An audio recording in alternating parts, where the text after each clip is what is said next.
번 더 큐티하세요. 말씀의 성취를 소망하며 기다리는 제자의 삶이라는 제목으로 오늘 묵상하겠습니다. 이때로부터 예수님께서는 자기가 예루살렘에 올라가 장로들과 대제사장들과 서기관들에게 많은 고난을 받고 죽임을 당하고 제3일에 살아나야 할 것을 제자들에게 비로소 나타내십니다. 베드로가 예수님을 붙잡고 항변하여 말합니다. 주여, 그리하지 마옵소서. 결코 이 일이 미치지 아니하리라. 그때 예수님께서 돌이키시며 베드로에게 이르시되, 사단아, 내 뒤로 물러가라. 너는 나를 넘어지게 하는 자로다.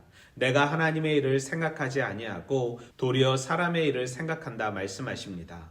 또한 제자들에게 말씀하시어 누구든지 나를 따라오려거든 자기를 부인하고 자기 십자가를 지고 나를 따를 것을 말씀하십니다.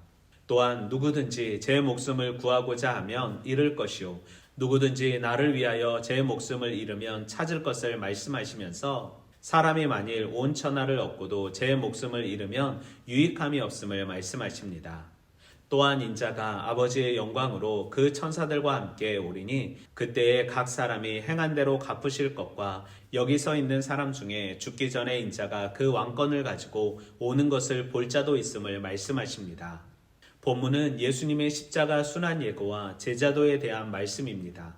제자는 사람의 일이 아닌 하나님의 일을 먼저 생각하는 사람입니다.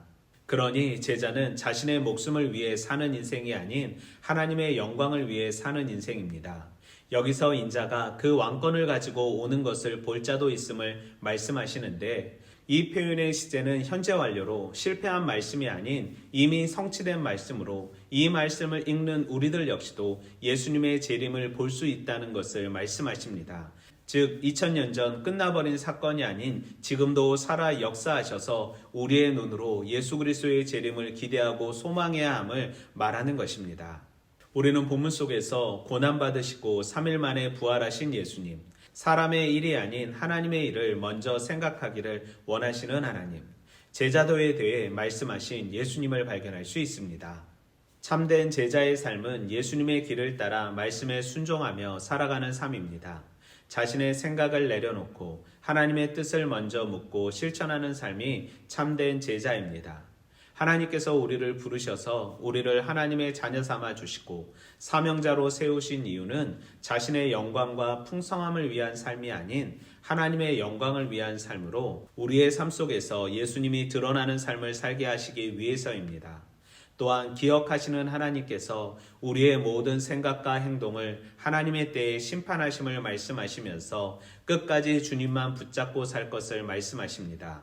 성도는 하나님의 영광을 위해 사는 삶으로 하나님의 때를 기다리고 소망하는 마라나타 신앙인의 삶입니다. 예수님의 제자로 나의 영광이 아닌 하나님의 영광을 위해 살아가는 삶 살기 원합니다. 하나님의 때를 기다리며 흔들리는 세상에서 말씀을 붙잡고 살아가는 인생 되길 원합니다. 오늘도 말씀으로 화이팅!